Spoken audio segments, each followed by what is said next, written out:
आपने निश्चित एक कहानी सुनी होगी जिसमें एक जिन्न, जादुई जिन्न जो किसी चिराग से उत्पन्न होता है, वह अपने मालिक से, अपने बॉस से निरंतर काम माँगता रहता है। वो निरंतर इतने काम माँगता है कि उसका बॉस परेशान हो जाता है और जब वह और अधिक काम नहीं दे पाता है, तो जिन्न उसको खा जाता है। तो ये यूट्यूब जो है ना, उसी तरह के जिन्न की तरह है, जो भी इसपे वीडियो अपलोड करता है, इंक्लूडिंग मी, वह उनसे और वीडियो माँगता है। तो एस्ट्रोलॉजी के अंदर इससे किस तरह की परेशानी खड़ी होती है, वह हम इस वीडियो के अंदर समझने की कोशिश करते हैं। अब देखिए, आपने बचपन में अपने बुजुर्गों से, अपने टीचर से, अपने मेंटर से ये बात ज़रूर सुनी होगी, अधिक ज्ञान कन्फ्यूज़न को पैदा करता है, इल्यूज़न देता है आपको, आपके दिमाग के अंदर भ्रम की स्थिति को क्रिएट कर देता है। लेकिन सच में अधिक ज्ञान ऐसा करता है या मिस इन्फॉर्मेशन ऐसा करती है? अभी रिसेंटली जिसने भी अपने वीडियो अपलोड कर दिए थे कि आपकी जन्म राशि के ऊपर आपकी नाम राशि जो बनती है, आपकी चंद्र राशि जो बनती है, आपकी जन्म राशि के ऊपर शनि और राहु के गोचर का प्रभाव क्या पड़ेगा? कैसे वो आपके जीवन में बदलाव लेके आएगा? क्या वो अच्छे बदलाव लेके आएगा या वो बुरे बदलाव लेके आएगा? इस तरह के सारे वीडियो अपलोड हो चुके थे और आप सबने वो देख भी लिए होंगे और उससे समझने की कोशिश की होगी। कुछ लोगों को लग रहा होगा अच्छा होने वाला, कुछ लोगों को लग रहा होगा बुरा होने वाला है।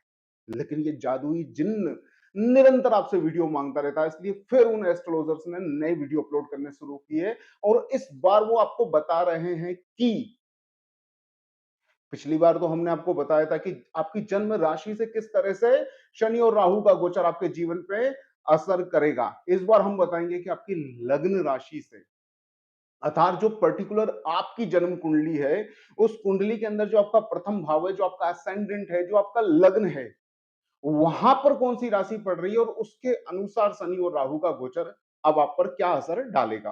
अब जिन्होंने नाम राशि वाले या चंद्र राशि वाले वीडियो देखे थे, उन्होंने देखा था कि हमारी राशि फला है और हमें शनि और राहु शुभ फल देने वाले हैं, हमारे जीवन के अंदर वो उन्नति लाने वाले हैं, विवाह होने वाला है, प्रमोशन होने वाला है, जॉब लगने वाली है, हम पढ़ाई में कुछ अच्छा करने वाले हैं। लेकिन जब उन्होंने लग्न राशि से उनके फलों को देखा तो पता चल रहा है जॉब छूटने वाली है, संघर्ष क्रिएट होने वाला है, शादी टूटने वाली है और अब समय अच्छा नहीं है। तो अब उनके अंदर एक कंफ्यूजन क्रिएट हो जाता है कि हम किसको माने। क्या हमारे जीवन के अंदर लग्न राशि से शनि और राहु का गोचर या कोई भी तरह का ट्रांजिट असर करेगा या हमारी चंद्र राशि से असर करेगा, इस तरह के कंफ्यूजन वाले स्टेट में वो आ जाते हैं। तो क्या ये वास्तविक रूप से अधिक ज्ञान के प्राप्त होने से आपके अंदर क्रिएट हुआ भ्रम है? बोला था ना, अधिक ज्ञान अधिक कंफ्यूजन को क्रिएट करता है। क्या यह स्टेटमेंट यहाँ पे सही है या यहाँ पर मिस इन्फॉर्मेशन के कारण, इस जिन्न के कारण जो निरंतर आपसे वीडियो मांगता है उसके कारण मिस इन्फॉर्मेशन आपको दी गई है और उसी कारण आपके अंदर कंफ्यूजन है। तो हम इसको क्लियर करेंगे इस वीडियो के अंदर। इस वीडियो को पूरा जरूर देखिएगा और अगर मेरे प्रयास सार्थक लगते हैं, अगर आपका ये भ्रम खत्म होता है, तो इसको लाइक कीजिएगा और अपने और मित्रों को जो इस भ्रम में पड़े हुए हैं कि हमारी लग्न राशि से गोचर फलित होता है या हमारी नाम राशि से, उन सबको शेयर कर दीजिएगा। तो शुरू करते हैं इस वीडियो को। गोचर फलित होता है कहां? आपकी जन्म राशि पर या जन्म लग्न पर?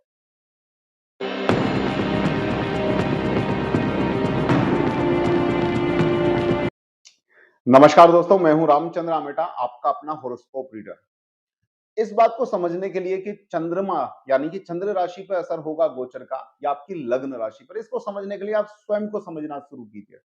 आप जब धीरे-धीरे बड़े हो रहे थे, आप जो आप थे, क्या उसमें कुछ बदलाव आया? वो जो 8-10 साल का लड़का या लड़की थी, आज वो 20 साल, 25 साल, 50 साल का आदमी या औरत जो बन चुके हैं, क्या बेसिक उस बच्चे में कोई अंतर आया है? इंटरनली आत्मिक रूप से जो आपका डेवलपमेंट हुआ था, आत्मिक रूप से जो आप बन रहे थे, क्या उसके अंदर कोई परिवर्तन आया है? निश्चित रूप से जानकारियों का पहाड़ आपके ऊपर टूटा होगा, आपने सोशली अपने आप को बैलेंस किया होगा, सोशलाइज्ड हुए होंगे, आप गाँव छोड़ के शहर गए होंगे, शहर छोड़ के गाँव आए होंगे या देशों को आपने बदला होगा। उससे बहुत सारे इंप्रेशन आपके मन पर पड़े होंगे और उस हिसाब से आपने अपने आस-पास के वातावरण के हिसाब से बिहेव करना सीखा होगा। लेकिन क्या वो जो बालक था, उसके अंदर पूरी तरह से कोई चेंज आ गया क्या? क्या उसके जो भाव थे, वो पूरी तरह से आज बदल चुके हैं क्या? क्या वो इंटरनल आप आज आप नहीं रहे क्या? नहीं, ऐसा नहीं हुआ है, वो थी आपकी बेसिक प्रवृत्ति। इसी को शास्त्रों में बोला है, अगर आप प्रवृत्ति से निवृत्त हो गए, तो आप मुक्त हो जाओगे। यह प्रवृत्ति शो करता है आपका लग्न, जो लगभग लगभग अनचेंजेबल है, क्योंकि ये प्रवृत्ति से अगर आप निवृत्त हो गए तो आप मुक्ति की तरफ बढ़ जाओगे। इसलिए बोला जाता है कि जो अध्यात्म की तरफ बढ़ते हैं, अध्यात्म का मतलब क्या है? निवृत्ति का मार्ग है। जब मैं तंत्र क्षेत्र के अंदर धूमावती की और छिन्नमस्ता की साधना कर रहा था, जब उनके लिटरेचर को धीरे धीरे डीपली स्टडी कर रहा था, तब मुझे एक ही बात समझ में आई थी, ये जो विद्याएं हैं, ये निवृत्ति मार्ग की विद्याएं, ये आपको आपके बेसिक आपसे विच्छेद कर देंगी और आपको मुक्ति की तरफ ले जाएंगी, जो बेसिकली इंटरनली बहुत गहरी आपकी वासना है ना, उनसे भी आपको मुक्त कर देंगी। तो ये जो प्रवृत्ति है वह आपका लग्न है, जो लगभग अनचेंजेबल है। तो इसके ऊपर बार बार बदलता हुआ गोचर असर नहीं डालता है। आप स्थिर रूप से वैसे ही रहते हैं जैसे आप हैं। असर किस पर डालता है? असर डालता है आपकी मानसिकता पर। अब अपन इसको समझने की कोशिश करते हैं। राहु से, शनि से या किसी भी ग्रह से, कोई ग्रह चेंज होकर कर क्या सकता है और क्या करता है? मान लीजिए अभी आपको जो शनि का गोचर है वो आपके ऊपर बहुत ज्यादा शुभ प्रभाव डालने वाला है, तो क्या करेगा ये शुभत्व वाला प्रभाव आपके जीवन के अंदर? आप सोचिए, शनि आपके जीवन में कुछ शुभ करना चाहता है, गोचर के अंदर वो आपके लग्न से या राशि से किसी शुभ स्थान पर आकर गोचर कर रहा है, तो अब वो शुभ करना चाहे, क्या शुभ करेगा? आप सुबह उठेंगे एक दिन अचानक से और तकिया के नीचे हाथ डालेंगे और सोने की ईंट निकलेगी, या आप उठ के टीवी खोलेंगे और कल रात को आपने गलती से यूं ही आते आते रास्ते में से एक लॉटरी का टिकट ले लिया था और टीवी पे न्यूज के अंदर वही नंबर बोला जा रहा होगा कि आपको फलाने फलाने करोड़ की लॉटरी लग गई है। इस तरह से अच्छा होगा? या आप अचानक से सड़क पे जा रहे होंगे और सूटकेस के अंदर आपको नोटों की गड्डियां मिल जाएंगी, किसी पड़े हुए सूटकेस के अंदर आपको बहुत सारा धन मिल जाएगा। क्या ऐसे होगा वो शुभत्व? आप सब जानते हैं ऐसा कुछ नहीं होने वाला है। तो कैसे लाएगा शनि या राहु आपके जीवन में शुभत्व या अशुभत्व? ये ऐसे लाएगा, इसको फिर से समझते हैं। मान लीजिए शनि और राहु अब आपके जीवन में शुभत्व क्रिएट करना चाहते हैं। अपने तरीके से वो आपको शुभ देना चाहते हैं, वो आपकी राशि से या आपके लग्न से शुभ स्थान पे गोचर कर रहे हैं। तो वो शुभत्व कैसे देंगे? आप आज जब उठ रहे होंगे, तब आपका मन उत्साह से भरा होगा, आपको अच्छा लग रहा होगा, आपको अचानक से लगेगा यार मुझे जीवन में कुछ करना चाहिए, आपके अंदर इंट्यूशन क्रिएट हो रहा होगा, मेरे जीवन में कुछ अच्छा हो सकता है, मुझे अब और ज्यादा मेहनत करना चाहिए। आप खुश खुश स्वभाव के साथ अपने ऑफिस पहुंचते हैं, बहुत ज्यादा अट्रैक्टिव नजर आते हैं आप करने की कोशिश करते हैं, कुछ अच्छा करने की कोशिश करते हैं, अच्छे से बिहेव करने लगते हैं, आपका बॉस आपसे ठीक रहने लगता है, आपके कलीग आपकी मदद करने लगते हैं और धीरे धीरे आपके अच्छे काम से आपको प्रमोशन मिल जाता है। आपको लगने लगता है मेरा जीवन व्यर्थ हो रहा है, मुझे और मेहनत करना चाहिए। आपको लगने लगता है कि मुझे जीवन को अच्छे से हैंडल करना चाहिए, मुझे थोड़े और पैसे सेव करना चाहिए, मुझे व्यर्थ की चीजें नहीं खरीदना चाहिए, मुझे प्रॉपर्टी लेना है, मुझे ये करना है, मुझे वो करना है। ये सारे भाव आपके अंदर किसी ग्रह के शुभत्व के साथ उत्पन्न होने लगते हैं। तो ये कहाँ उत्पन्न होते हैं? आपके आत्मिक नेचर के अंदर, बेसिक आपके अंदर, या आपके मन के अंदर। इससे बिल्कुल स्पष्ट हो जाता है कि गोचर कैसे जीवन में फलित होगा, कैसे ग्रह नक्षत्र आपके ऊपर प्रभाव डालेंगे। एक और बात मैं क्लियर कर देता हूं, यहां पर फिर दूसरी बात आ जाएगी, फिर हमारे जीवन के अंदर दशाएं महादशाएं कैसे लग्न पे क्रिएट हो जाती हैं। तो भाई मेरे, यही मैं बोल रहा हूं, अधिक ज्ञान मिस इन्फॉर्मेशन वाला आपके जीवन के अंदर कंफ्यूजन को क्रिएट करता है। कुंडली के अंदर जो भी कुछ घटित होता है, सब कुछ आपके चंद्रमा से ही घटित होता है। ये लग्न उठा के लाने वाले लोग, महान ज्योतिषी, महान ज्योतिष के पितामह ब्रह्म, ये जो उठा उठा के लग्न को लेके आ रहे हैं ना, इनसे जाकर पूछो कि लग्न से कौन सा ग्रह असर करता है। लग्न एक बेसिक चार्ट जो बना हुआ है, उससे जिस स्थान पे जो ग्रह बैठा हुआ है उसका ही गणित है बस। आपकी सारी दशाएं, जो भी बदलाव है जीवन के अंदर, वो सब कुछ चंद्रमा से ही घटित होता है, लग्न से कुछ घटित नहीं हो सकता है। चाहे आपकी दशा महादशा हो, चाहे आपका गोचर हो, सब कुछ चंद्रमा से ही घटित होता है। आपकी दशाएं पूरी तरह से चंद्रमा किस नक्षत्र में है, उसी आधार पर बनी है। चंद्रमा का जिस नक्षत्र से जैसा संबंध आपके जन्म के समय था, जिस नक्षत्र में चंद्रमा था, उसी के साथ आपकी नाम राशि बनी, उसी के साथ आपका नाम रखा गया, उसी नक्षत्र बेस्ड आपकी दशाएं निर्धारित की गई और वो दशाएं आपके चंद्रमा के साथ ही आपके जीवन के अंदर बदलती हैं और बदलाव लेके आती है। तो लग्न आ कहां से गया? बेसिक स्टडी भी आप एस्ट्रोलॉजी की कर लोगे तो आपको समझ में आ जाएगा।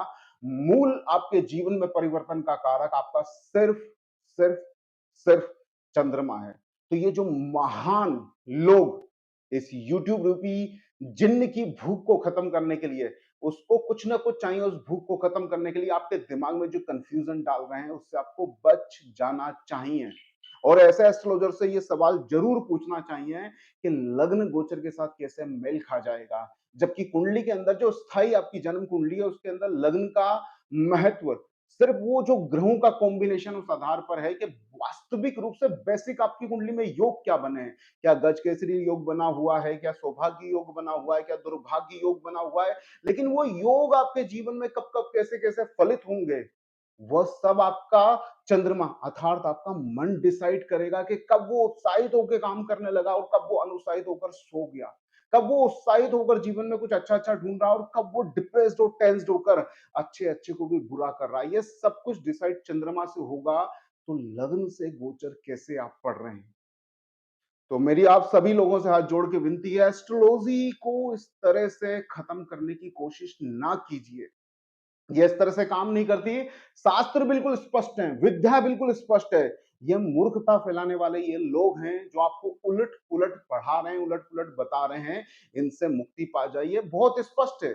आपके मन के ऊपर जैसा प्रभाव होगा वैसा आपका जीवन होता जाएगा। आत्मा तो प्रभावहीन है। लग्न बेसिक रूप से स्थायी है, योग पूरी तरह से स्थायी है। मान लीजिए आपको किसी तरह का कोई दुर्योग है, मान लीजिए शनि और चंद्रमा का आपको कुंडली के अंदर विष योग बना हुआ है। आपने जाके उसकी शांति करा ली, आपने जाके किसी से पूजा पाठ करा लिया, शनि चंद्र का जाप करा लिया या विद्वान ने जो भी आपको उपाय बताया वो उपाय कर लिया। 2 साल बाद उंगली उठा के फिर किसी ज्योतिष के पास गए, तो वो आपको बोलेगा इसमें विषय दोष है। तो वो तो स्थायी है ना, वो तो वहां रहने ही वाला है।